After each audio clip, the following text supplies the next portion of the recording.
Let me ask you this. Did you ever dream of being a cowboy? What about a biker? What was your go-to Halloween costume? Was it either one of those? Or maybe that's who you are already, so you aren't playing dress up. What is it about being a cowboy or a biker that you like? And what do you think it is about that lifestyle that has millions of people dreaming that they could be us? I've been thinking about doing this video for a while now, because while recovering from my hysterectomy at the end of April of this year, I definitely had some downtime, because I couldn't get outside and do what I love, specifically riding and going to the barn to be with my horse. Major abdominal surgery will take it out of you. I did the next best thing. I started watching a Western drama TV series about the great outdoors and the people who love and want to protect the land. Yep, I became one of the millions of people who are now hooked on the Yellowstone universe. In case you aren't familiar with the show, Kevin Costner heads up a stellar cast where he's the patriarch of a 6th-generation cattle ranch set in the mountains of Montana.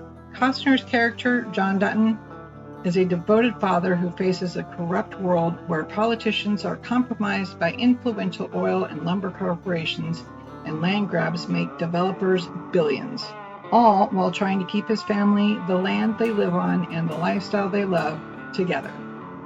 The series creator and principal writer Taylor Sheridan also starred in another favorite show of mine, and that's The Sons of Anarchy.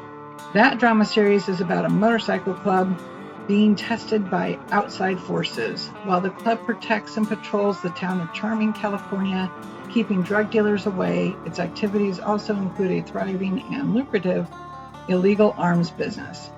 Both TV series take cues from the American culture, how the cowboy personified the sense of personal freedom and robust self-reliance at the heart of the American dream, and the biker has come to symbolize American ideals of confidence, resourcefulness, and individual liberty. Even though SOA was written and created by Kurt Sutter, the two series share a lot of common threads.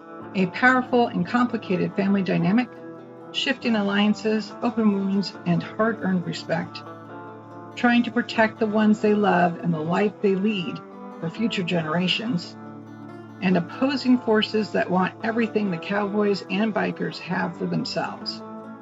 It's that last bit that has me curious and scared all at the same time. What is it about the cowboy and biker lifestyle that makes corporations, developers, and politicians want to take it away, or at the very least attempt to make it their own? I believe it comes down to two things: their lack of control, or should I say power, over us, and 2, our freedom. Plus, I think they underestimate us, not understanding the hard work that we do to get where we are, that we're either not smart enough, too naive, or both, and that we don't deserve what we've got, the life that we live, or that they can do it bigger and better, so therefore they should have it instead of us. What do I know about it? I grew up in a place that had wondrous views with farms and orchards as far as the eye can see.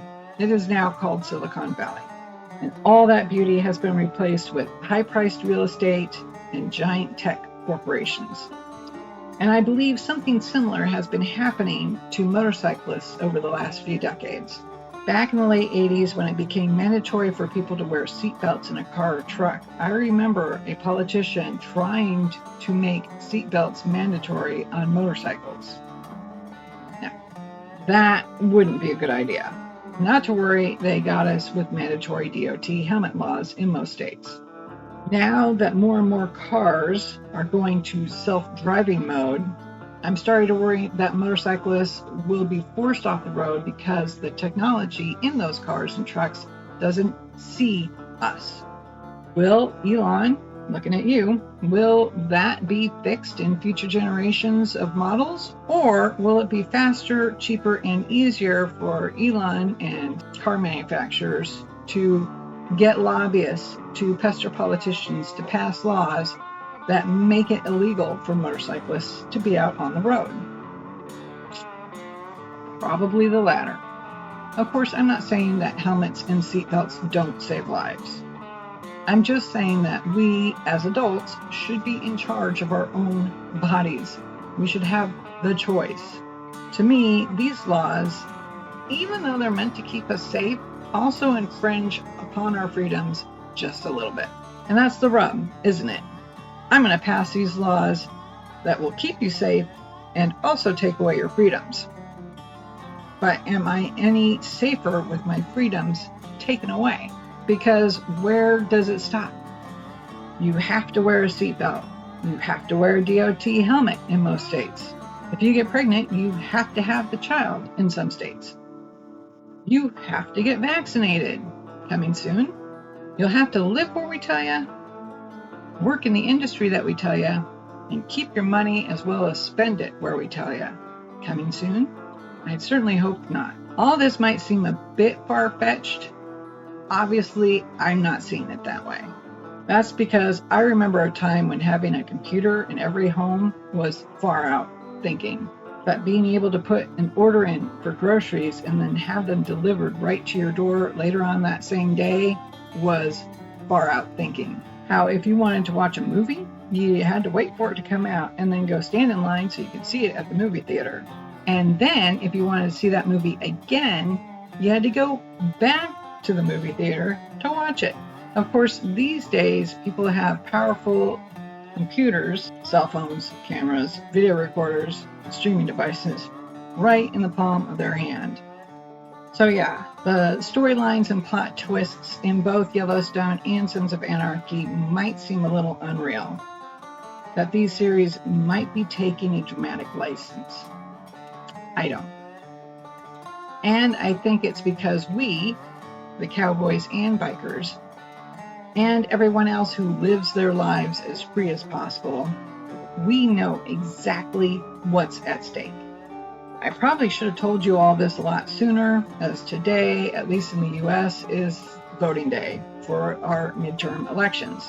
Hopefully you got a chance to get out and vote if you're eligible to do so. And if you haven't voted yet, or even if you did vote, I'm hoping that you took your personal freedoms into account when you stepped into that voting booth. I know I do. I did. I voted. I will vote. This is recorded beforehand, of course, but yes, I will vote. And I will keep my personal freedoms in mind. What are your thoughts? Do you live your life to the fullest, the freest that it can be? Have you seen other people try to take that away? Whether it was from you, from your friends or family or extended family? And are you a believer at keeping the community safe at the expense of freedom? Let me know in the comments below. Not only does it help YouTube's algorithm, but I do truly want to hear what your thoughts are on this. And if you'd like to be part of a community that believes life is best lived on two wheels, then you'll want to join me over in my Facebook group. That link is down below, or just go to Facebook groups and search Irish Bob's Motorcycle Life. On a side note, I did read in Variety that Kurt Sutter has been given the green light by Netflix for a new Western TV drama called The Abandons. The show is about a group of diverse outlier families who pursue their manifest destiny in 1850s Oregon, while a corrupt force of wealth and power coveting their land tries to force them out. No word yet on when it's going to be released, so be sure and stay tuned because I'll bring that to you as soon as I know. As always, if you like this video, please be sure to give me a thumbs up if you want to see more when it comes to motorcycling, motorcycle adventure, living your best life on two wheels, Harley-Davidson news, 120th anniversary coming up. And if you want to see any of that stuff, be sure and click that subscribe button. And if you want to be notified when I upload new content, then click that bell. Until the next time, guys, please be safe, be kind to one another. We're still free to do that. Ride when you can and have fun.